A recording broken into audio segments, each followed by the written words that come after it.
Good day. My name is Godwin Sichulu, and my project partner is Srikissoon. Our project leaders are Professor Abel Ramiello and Dr. Philemon Tsele.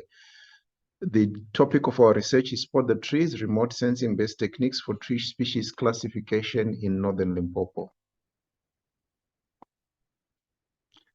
So in terms of our outline, we have an introduction, exploratory data analysis, methodology, results discussion. We also go through application deployment, limitations, and future work.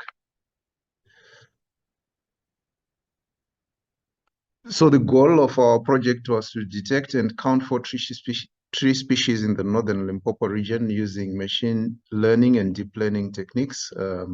We used remote sensing images and field data. The tree species of interest were Baobab, Leadwood, Marula, and shepherd trees. Remote sensing data from satellite images provided a cost-effective way to monitor and manage biodiversity in the area. This is as opposed to using field studies, which are actually expensive in terms of resources.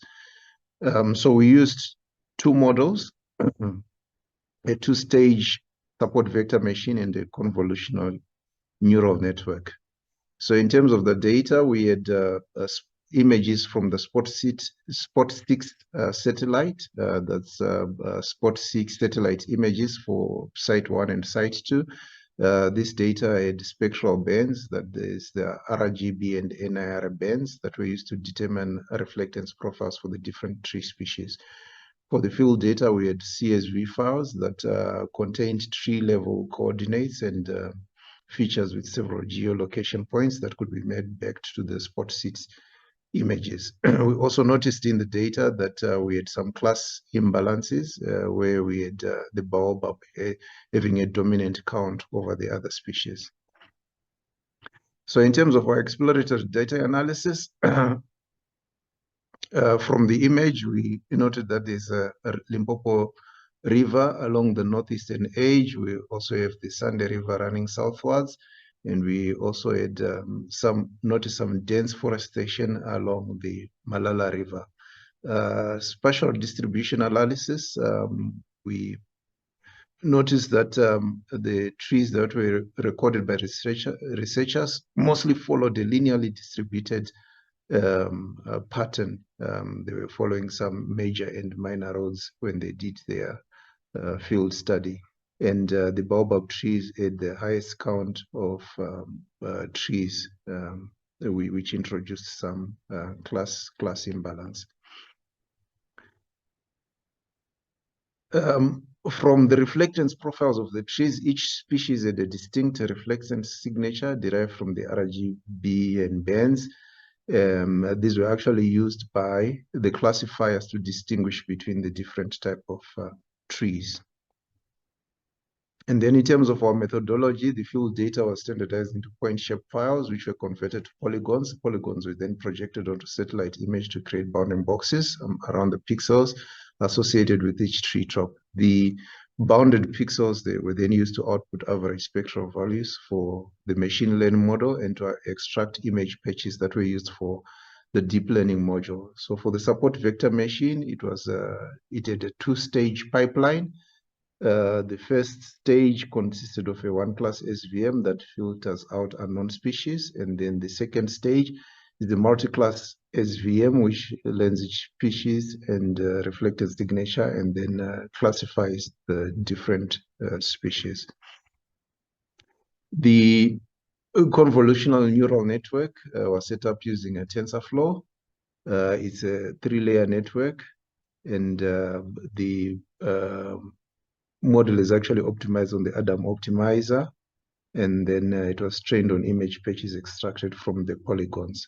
At this point, I'm going to hand over to my colleague Trish so that she can take us through the results, also the application, and then also look at limitations and future work. Over to you, Trish. Cool. Thanks, Godwin. So I'll go through the results of our convolutional neural network, which is our proposed model for this project. We can see that the model has a moderate accuracy of 66% and an F1 score of 60%. Do note that we did try to balance the classes when we ran this model. So while our results are not as satisfactory as we'd like them to be, we do believe it meets our project partners' goals in that it eliminates the need to use field data.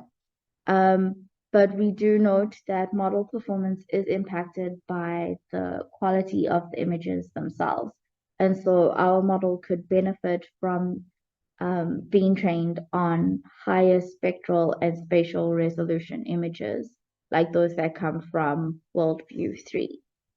However, at a species level, we do see that the model does fairly well in predicting baobabs and marula trees. In terms of our application, we developed our app on Streamlit as a prototype for this project. It is a multi-page app that will cover all of the points we've discussed so far, from our model development process to EDA to running a model. So to demonstrate, I'm going to switch over to our app.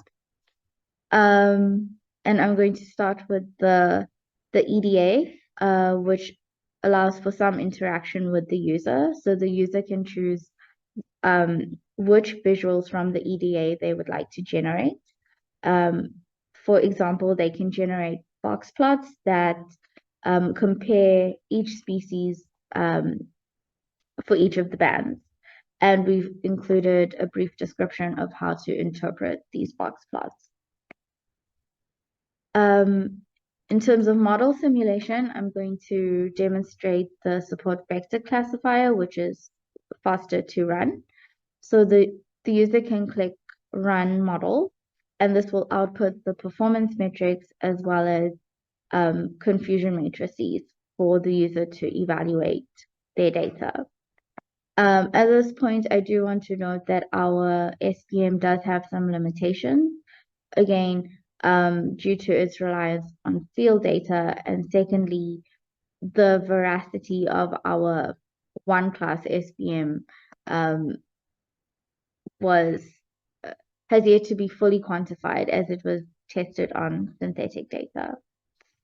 As a prototype for a final product, our app would output the total count per species, and then these predictions will then be mapped onto an embedded map of the study site so that researchers can see where each tree is located within the northern Limpopo region. Cool. And then to conclude, we do note some limitations with our work in terms of the data. So the data is 3 years old and has low resolution. And so should our project partners proceed with the CNN, we would consider the use of higher resolution images, more contemporary images, and additional tree data such as canopy size, which can help improve model predictions. Future work would also include evaluating pre-trained models like ResNet and BGG16, which are convolutional neural networks that have previously proven effective in tree species classification. Thank you.